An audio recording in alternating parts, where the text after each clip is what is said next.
ಪ್ರಿಯರಾಗಿರ್ತಕ್ಕಂಥ ಪ್ರಿಯರೇ, ಯೇಸು ಕ್ರಿಸ್ತನ ಪುಣ್ಯನಾಮದಲ್ಲಿ ನಿಮ್ಮೆಲ್ಲರಿಗೆ ವಂದನೆಗಳು.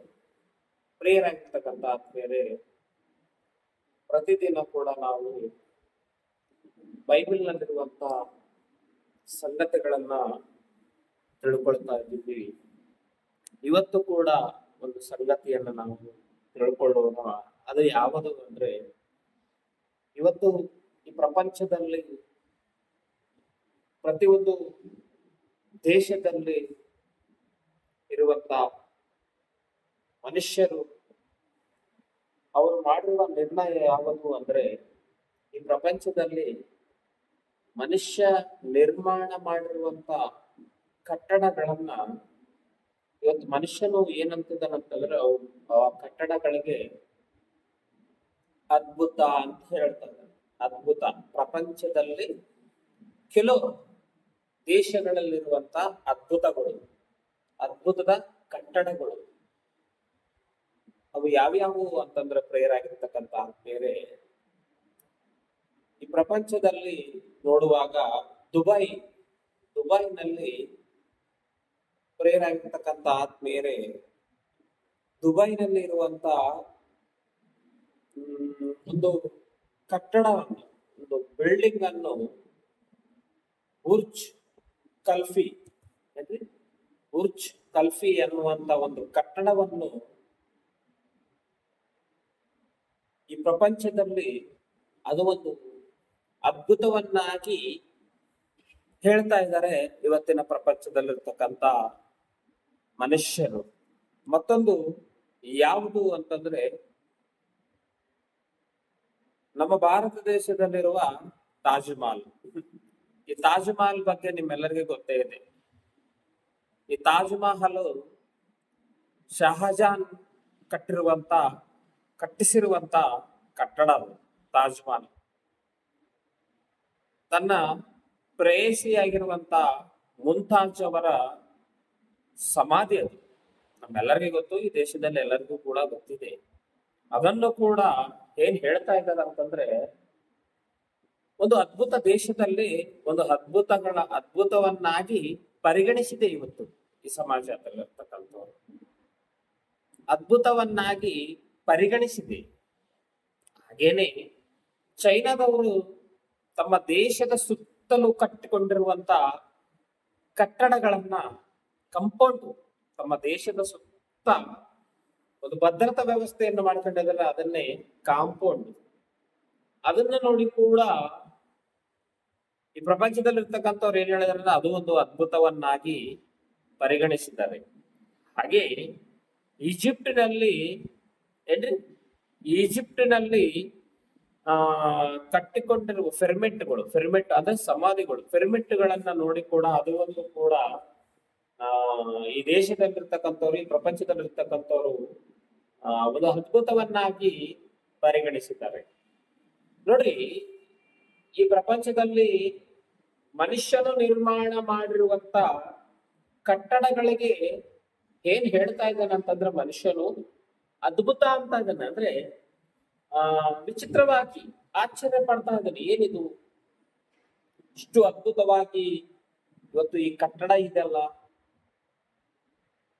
ಅಂದ್ರೆ ಒಬ್ಬ ಪ್ರಿಯನು ಪ್ರೇಯಸಿಗಾಗಿ ಕಟ್ಟಿರುವ ಸಮಾಧಿಯನ್ನು ನೋಡಿ ತಾಜ್ ಮಹಲ್ ಅನ್ನಾಗಿ ಪರಿಗಣಿಸಿ, ತಾಜ್ ಮಹಲ್ ಅನ್ನಾಗಿ ಸಮಾಜದಲ್ಲಿ ಇವತ್ತು ಅದನ್ನ ಎಷ್ಟೋ ಜನ ಟೂರಿಸ್ಟರು ಅದನ್ನ ವೀಕ್ಷಣೆ ಮಾಡುವುದಕ್ಕೆ ಹೋಗ್ತಾ ಇದ್ದಾರೆ. ಒಳ್ಳೇದು, ಅದರಿಂದ ಅದೇನು ತಪ್ಪಂತ ಹೇಳ್ತಲ್ಲ. ಆದ್ರೆ ನಾವ್ ಹೇಳುವ ಮಾತೇನಪ್ಪಾ ಅಂದ್ರೆ, ಮನುಷ್ಯನು ನಿರ್ಮಾಣ ಮಾಡಿರುವ ಕಟ್ಟಡಗಳನ್ನ ನೋಡಿ ನೀವು ಅದ್ಭುತ ಅಂತೇಳಿ ಅನ್ನುವಾಗ, ಮತ್ತೆ ದೇವರು ಮಾಡಿರುವ ನಿರ್ಮಾಣಗಳನ್ನ ನೋಡಿ ಇವತ್ತು ಯಾಕೆ ಅದ್ಭುತವನ್ನಾಗಿ ನೀವು ಪರಿಗಣಿಸ್ತಾ ಇಲ್ಲ, ಅರ್ಥ ಮಾಡಿಕೊಳ್ತಾ ಇಲ್ಲ, ಆಲೋಚನೆ ಮಾಡ್ತಾ ಇಲ್ಲ, ಅದು ನಮ್ಮ ಭಾಗ. ಅದಕ್ಕೆ ಬೈಬಲ್ನಲ್ಲಿ ದೇವರು ಏನ್ ಹೇಳಿದ್ರೆ ಗೊತ್ತಾ, ಪ್ರಿಯರಾಗಿರ್ತಕ್ಕಂಥ ಆತ್ಮೇರೆ, ಕೊರಿಂಥದವರಿಗೆ ಬರೆದ ಮೊದಲನೇ ಪತ್ರಕ್ಕೆ ಅಪೊಸ್ತಲನಾಗಿರ್ತಕ್ಕಂಥ ಪೌಲನವರು ಕೊರಿಂಥದವರಿಗೆ ಬರೆದ ಮೊದಲನೇ ಪತ್ರಕ್ಕೆ 1ನೇ ಅಧ್ಯಾಯ 21ನೇ ವಚನದಲ್ಲಿ ನೀವು ನೋಡ್ರಿ ಪ್ರೇರಾಗಿರ್ತಕ್ಕಂತ ಬೇರೆ ಆಲೋಚನೆ ಮಾಡ್ರಿ. ಬೈಬಲ್ ಹೇಳುವಂತ ಮಾತನ್ನ ಕೂಡ ನೀವು ಆಲೋಚನೆ ಮಾಡ್ಬೇಕು. ದೇವರು ಹೇಳುವಂತ ಮಾತನ್ನು ಕೂಡ ಆಲೋಚನೆ ಮಾಡ್ಬೇಕು. ಯಾಕಂದ್ರೆ ಮನುಷ್ಯನು ಕಟ್ಟಿರುವ ಕಟ್ಟಡಗಳನ್ನು ನೋಡಿ, ಅವನು ನಿರ್ಮಿಸಿಕೊಂಡಿರುವ ಗೋಡೆಗಳನ್ನು ನೋಡಿ, ಅವನು ತನ್ನ ಆಲೋಚನೆಯಿಂದ ಮಾಡಿರುವಂತ ಆ ವಸ್ತುಗಳನ್ನ, ಕೆಲಸಗಳನ್ನ ನೀವು ನೋಡಿ ಪರಿಗಣಿಸಿ ಅದೊಂದು ಅದ್ಭುತವನ್ನಾಗಿ ನೀವು ಅನ್ನುವಾಗ ದೇವ್ರು ಹೇಳುವಂತ ಮಾತನ್ನು ಕೂಡ ನೀವು ಕೇಳಬೇಕಲ್ರಿ. ಹೌದು ಪ್ರೇರಿ, ದೇವ್ರು ಮಾಡಿರುವ ಅದ್ಭುತಗಳ ಮುಂದೆ ಮನುಷ್ಯನ ಎಷ್ಟ್ರವ್ನ್ ಹೇಳ್ರಿ. ಆತನು ಮಾಡಿರುವ ಅದ್ಭುತಗಳ ಮುಂದೆ ಮನುಷ್ಯನ ಎಷ್ಟ್ರವ್ನ್ರಿ.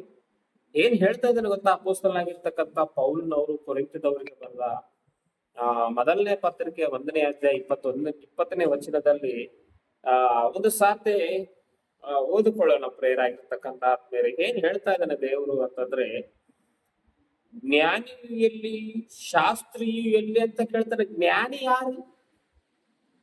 ಜ್ಞಾನಿ ಎಲ್ಲಿ ಅದ? ಯಾರು ಜ್ಞಾನಿಗಳು? ಜ್ಞಾನಿಯಲ್ಲಿ, ಶಾಸ್ತ್ರಿಯಲ್ಲಿ, ಇಹಲೋಕ ತರ್ಕವಾದಿ ಎಲ್ಲಿ ಅಂತ ಕೇಳ್ತಾ ಇದ್ದಾನೆ. ಇಹಲೋಕ ತರ್ಕವಾದಿಯಲ್ಲಿ, ಜ್ಞಾನಿಯಲ್ಲಿ, ಶಾಸ್ತ್ರಿಗಳಲ್ಲಿ, ಇಹಲೋಕ ತರ್ಕವಾದಿಯಲ್ಲಿ ದೇವರು ಇಹಲೋಕ ಜ್ಞಾನವನ್ನು ಹುಚ್ಚುತನವನ್ನಾಗಿ ಮಾಡಿದ್ದಾನಲ್ಲವೇ? ಮನುಷ್ಯನ ಜ್ಞಾನನ್ನ ದೇವರೇನಂದನ ಹುಚ್ಚುತನವನ್ನಾಗಿ ಮಾಡ್ಯಾನ. ಹೌದು, ಯಾಕಂತೀರ? ನಿಜವಾಗ್ಲೂ ಪ್ರೇರಾಗಿರ್ತಕ್ಕಂಥ ಆದ್ಮೇಲೆ ನೀವು ಬೇಸ್ ಆಲೋಚನೆ ಮಾಡಿದ್ ಮತ್ತೆ ನಾನು ತಪ್ಪಾಗಿ ಹೇಳ್ತಾ ಇದ್ದೀನಿ ಅಂತ ಹೇಳಿ ಕೇಸಿ ನೀವು ಅನ್ಕೊಳ್ಬಾರ್ದು ಪ್ರೇರಾಗಿರ್ತಕ್ಕಂಥ ಆತ್ಮೀಯರೇ. ಏನ್ರಿ, ನಮ್ಮನ್ನ ನಾವು ಆಲೋಚನೆ ಮಾಡಿಕೊಳ್ಬೇಕು ನಾವೆಲ್ಲರೂ ಕೂಡ. ಯಾಕಂತಂದ್ರೆ ಮನುಷ್ಯ ಮಾಡಿದ ನಿರ್ಮಾಣಗಳಿಗೆ ನೀವು ಅದ್ಭುತ, ಆಶ್ಚರ್ಯ ಅನ್ನುವಾಗ ದೇವರು ನಿರ್ಮಾಣ ಮಾಡಿರುವಂತ ವಸ್ತುಗಳು ಯಾವ್ಯಾವ ಗೊತ್ತಿದೆ ನಿಮ್ಗೆ? ಇವತ್ತು ನಾವು ಇದೀವಲ್ವ, ನಿಮ್ಗೂ ಇವತ್ತು ನಮಗೂ ಇದೆಲ್ರಿ ಈ ಆಕಾರ, ಈ ದೇಹವನ್ನು ಎಂದನ ಆಲೋಚನೆ ಮಾಡಿ. ಬೆಳಗ್ಗೆ ಎದ್ದಿರೋ ತಕ್ಷಣವೇ ಕನ್ನಡಿ ಮುಂದೆ ಹೋಗಿ ನಮ್ಮನ್ನ ನಾವು ನೋಡಿಕೊಂಡು ಆನಂದ ಪಡ್ತಾ ಇರ್ತೀವಿ, ಸಂತೋಷ ಪಡ್ತಾ ಇರ್ತೀವಿ.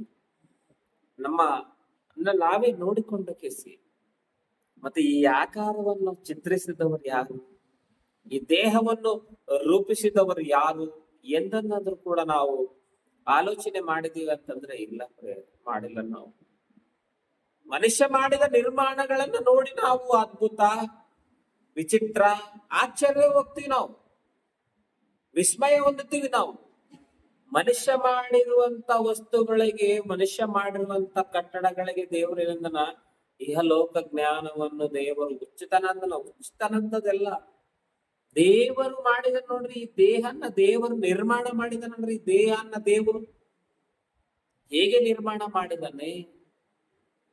ಈ ಅವಯವಗಳ ತಾಯಿ ಗರ್ಭದ ಒಳಗೆ, ಆ ಉಮ್ಮೆ ನೀರಿನೊಳಗೆ ಈ ಆಕಾರವು ಚಿತ್ರವ ಹೊಂದಿದೆ ಅಂತಂದ್ರೆ, ಈ ಆಕಾರವು ರೂಪ ಹೊಂದಿದೆ ಅಂತಂದ್ರೆ ನಾವ್ ಯಾವಾಗ ಆಲೋಚನೆ ಮಾಡ್ತಾ ಇದೀವಿ? ಆಲೋಚನೆ ಮಾಡ್ಬೇಕ್ರಿ. ದೇವರು ಕೊಟ್ಟ ದೇಹ ಇದು, ದೇವರು ರೂಪಿಸಿರುವ ರೂಪ ಇದು, ದೇವರು ಮಾಡಿರುವ ದೇಹ. ಇದನ್ನ ನೋಡಿ ನಾವು ಎಂದಿಗೂ ವಿಂತ ಅನ್ನಂಗಿಲ್ರಿ. ಇದನ್ನ ನೋಡಿ ನಾವು ಎಂದಿಗೂ ಅದ್ಭುತ ಅನ್ನಂಗಿಲ್ರಿ. ಗೊತ್ತಾ? ಈ ಪ್ರಪಂಚದಲ್ಲಿ ಪ್ರಿಯರಾಗಿರ್ತಕ್ಕಂಥ ಆತ್ಮೀಯರು, 84 ಕೋಟಿ ಜೀವರಾಶಿಗಳಲ್ಲಿ ಶ್ರೇಷ್ಠವಾದವನು ಮನುಷ್ಯನು. ಈ ಮನುಷ್ಯನ ದೇಹ, ಈ ದೇಹವನ್ನು ರೂಪಿಸಿರುವಂತ ದೇವರ ಬಗ್ಗೆ ನಾವು ಚಿಂತನೆ ಇಲ್ಲವಾ?